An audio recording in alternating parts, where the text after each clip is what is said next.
ఈరోజు నామినేషన్ కార్యక్రమాన్ని విజయవంతం చేసినటువంటి తెలుగుదేశం పార్టీ, జనసేన, బీజేపీ నాయకులకు, కార్యకర్తలకు, అదేవిధంగా ఈ కార్యక్రమానికి వచ్చిన గుంటూరు ప్రజలందరికీ కూడా నా మనస్ఫూర్తి కృతజ్ఞతలు. ఎంత ఊహించినటువంటి రెస్పాన్స్ ప్రభంజనంలాగా ఈరోజు వచ్చింది.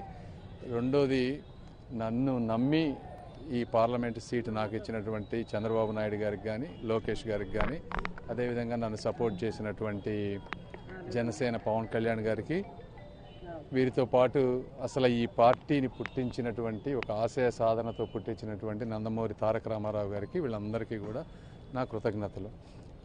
మూడోది, ప్రజలకి దీనివల్ల కొంత ట్రాఫిక్ బ్లాక్ అయ్యి అంతా అయింది. వాళ్ళందరికీ కూడా నేను సారీ చెప్తా ఉన్నాను. కొంతమంది ఇబ్బంది పడి ఉంటారు ఈ ట్రాఫిక్ సమస్యల వల్ల.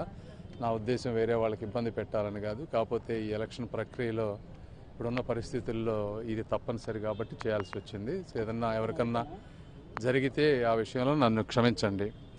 తర్వాత దీనికి ఇప్పుడు ఇదే ప్రజాస్పందన రేపు మాకు ఓటింగ్ రూపంలో కూడా రావాలని మనస్ఫూర్తిగా కోరుకుంటా ఉన్నాను గుంటూరు ప్రజలందరికీ. ఈరోజు చూసినటువంటి ప్రజాస్పందన అనేది ఈ అమరావతికి జరిగినటువంటి అన్యాయానికి, ఈ రాష్ట్రానికి జరిగిన అన్యాయానికి ప్రజలు ఒక విప్లవంలాగా తిరగబడి ఈ రోజున రోడ్డు మీదకి వస్తూ ఉన్నారు.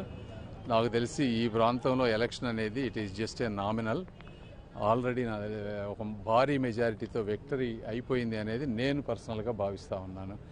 ఇంకొకటి, గుంటూరు ప్రజలందరికీ కానీ, నా కార్యకర్తలకు కానీ నా మీద చూపిన ఈ అభిమానానికి నేను అందరికీ వాళ్ళు ఒకటే హామీ ఇస్తా ఉన్నా.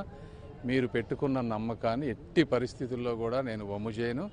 ఇప్పుడే కాదు, నా కంఠంలో ప్రాణం ఉన్నంత వరకు అవినీతి లేకుండా, స్వార్థం లేకుండా, రాగద్వేషాలకు అతీతంగా గుంటూరు ప్రజలకి, ఆంధ్ర రాష్ట్ర ప్రజలకి నా శక్తి మేరకు సహాయం చేస్తానని మనస్ఫూర్తిగా తెలియజేసుకుంటూ సెలవు తీసుకుంటున్నాను.